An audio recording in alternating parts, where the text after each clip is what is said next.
जबलपुर के पाटन में सागर विधायक शैलेंद्र जैन का आगमन हुआ, जहां पर उन्होंने भाजपा कार्यकर्ताओं की एक बैठक ली। लोकसभा चुनाव के मद्देनजर यह बैठक ली गई है, जिसमें विधायक शैलेंद्र जैन ने भाजपा कार्यकर्ताओं को लोकसभा चुनाव से संबंधित दिशा निर्देश देते हुए मार्गदर्शन भी दिया। इस दौरान पाटन मंडल के भाजपा कार्यकर्ता बड़ी संख्या में मौजूद रहे।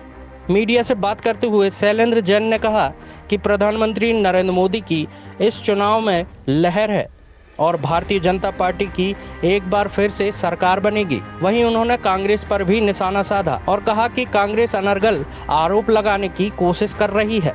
चलिए देखते हैं जनजागरण ब्यूरो की ये रिपोर्ट। सभा चुनाव करीब आते जा रहे, क्या स्थिति नजर आ रही मध्य प्रदेश में? स्थितियाँ बहुत क्लियर हैं, न केवल मध्य प्रदेश में बल्कि समूचे देश के अंदर जो है भारतीय जनता पार्टी की लहर है। भारतीय जनता पार्टी के पक्ष में जनमानस बना हुआ है। एक बड़ा स्ट्रांग करंट जो है भारतीय जनता पार्टी के पक्ष में है और मैं समझता हूं कि इस बार जो भी परिणाम आएंगे वो अत्यंत चौंकाने वाले होंगे। ऐसे ऐसे स्थानों से भारतीय जनता पार्टी सीट लेके आएगी जिन स्थानों के बारे में लोगों को कल्पना नहीं थी या कल्पना नहीं है। साउथ के बहुत सारे राज्य ऐसे होंगे जहाँ पे हम अच्छा प्रदर्शन करके और अच्छी सीटें लेके आएंगे। अन्य जो हिंदी भाषी बेल्ट हैं वहाँ तो मध्य प्रदेश के मामले में मैं कह सकता हूँ कि इस बार जो है हमारा परिणाम जो है 100% रहने वाला है। अब हम 28 सीटों से संतुष्ट होने वाले नहीं हैं। 29वीं सीट भी हमारे पक्ष में आएगी और इस दिशा में हम लोग बहुत तेज़ी के साथ काम कर रहे हैं। हमारे पार्टी के पाटन मंडल के जो कार्यकर्ता हैं बहुत जागृत अवस्था में हैं। यहाँ 56 बूथ हैं। 56 बूथ में 2019 के लोकसभा चुनाव में 3 बूथ में कुछ मतों से हम पीछे रह गए थे। इस बार वो भी कमी पूर्ति करने की हम लोग कोशिश कर रहे हैं और हमें अपने पूरे कार्यकर्ताओं में बड़ा भरोसा है। कांग्रेस नेताओं का आरोप है कि भाजपा को 400 पार इसलिए चाहिए कि संविधान में तोड़ मरोड़ करनी है। उन्हें किस बात की चिंता हो रही है, हमें ये नहीं समझ आ रहा। 400 पार अगर आपके पास भी तो उसके आसपास की सीटें रही आई। आपने जो कुछ भी देश के साथ किया देश जानता नहीं क्या।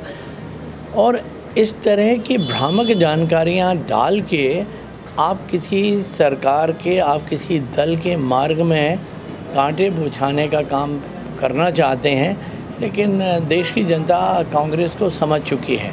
अब कांग्रेस का इस देश में कोई भविष्य नहीं लगता और जो श्रद्धेय बापूजी ने कहा था कि कांग्रेस को जो है स्वतंत्रता के बाद ख़त्म कर देना चाहिए, क्योंकि कांग्रेस मूलतः एक आंदोलन था। वो चंद मुट्ठी भर लोगों की सत्ता लोलुप्त का माध्यम नहीं था।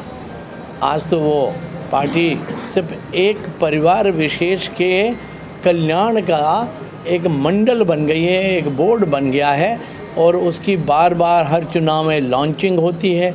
इतनी लॉन्चिंग तो हमें नहीं लगता किसी भी राजनेता की हुई हो।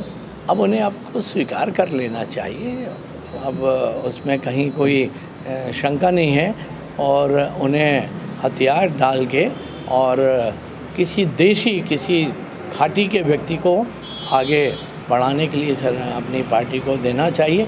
ये परिवारवाद, ये विदेशी लोगों के भरोसे ये कब तक पार्टियां चलाएंगे, मुझे नहीं लगता। सागर है पारुल साहू ने आज बीजेपी की सदस्य। हाँ, सुर्खी क्षेत्र की वो विधायक हैं, सागर जिले की सीट है और पारुल जी हमारे पार्टी से ही चुनाव लड़के और विधायक बनी थी और उनकी घर वापसी हुई है और निश्चित रूप से ये प्रसन्नता का विषय है और ये समाज के अंदर जो भारतीय जनता पार्टी के प्रति आशा और विश्वास का एक अलग जगह हुआ है, उसी की परिणति के रूप में हम इन तमाम उदाहरणों को, इन तमाम घटनाक्रमों को देखते हैं।